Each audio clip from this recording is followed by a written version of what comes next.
Region of Ukraine, Mykolaiv again came under massive shelling by Russian troops. The city was hit with cluster munitions. Several buildings were completely destroyed and a hospital was damaged. Several cars were also burned. On social media, locals wrote that there were more than 30 explosions. On the morning of July the 12th, Mykolaiv was subjected to a massive missile attack. Preliminary reports indicate that 2 medical facilities and residential buildings were hit. As a result of the shelling, 4 people were wounded. No casualties have been reported yet.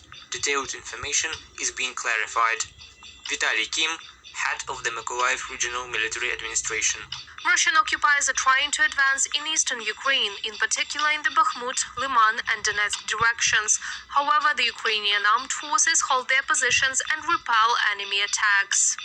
Understanding the number of enemy armored personnel carriers concentrated in the Bakhmut and Liman directions, in the direction of Bakhmut, Sovyansk and Kramatorsk cities, we understand that there will be attempts and further aggressive actions by the enemy, but we are taking all measures together with the military command.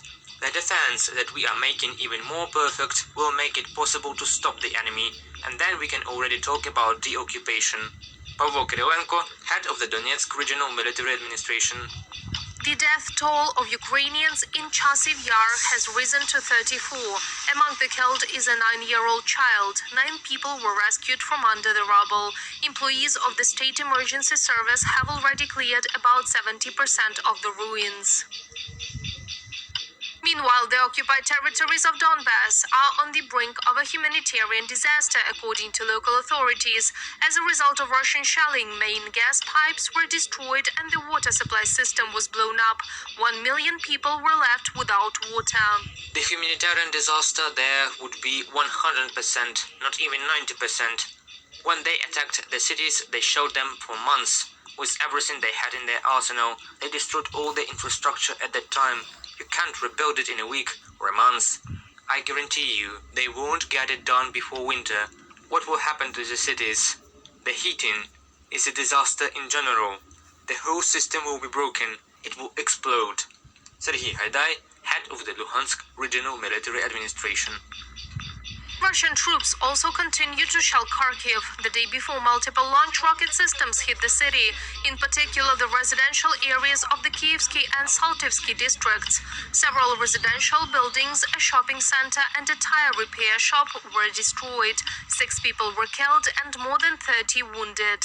Such tactics are aimed at increasing the number of civilian casualties, including the employees of the State Emergency Service who promptly go to the scene of the incident and are hit by repeated shelling. Among the wounded is a 4-year-old child. Igor Terehov, Kharkiv mayor. On the previous day, Russian troops also launched missile strikes on Odesa. Local authorities stressed that they only targeted civilian objects. No casualties were reported. The enemy is trying to intensify air reconnaissance, but it does not succeed. Our defense forces securely hold both the Black Sea coast and our skies. In the Black Sea, the presence of Russian Federation Black Sea Fleet ships is fundamentally unchanged. Several large landing ships are also present. In the temporarily occupied Nova Kakhovka of the Kherson Region, the Ukrainian Armed Forces destroyed a warehouse with enemy ammunition. According to the results of our rocket and artillery units, the enemy lost 52 Russian soldiers, an M-B howitzer, a mortar, 7 units of armored vehicles, as well as ammunition depot in Nova Kakhovka. Reported by Marina Stepanenko, Mariana Krechert, UATV News.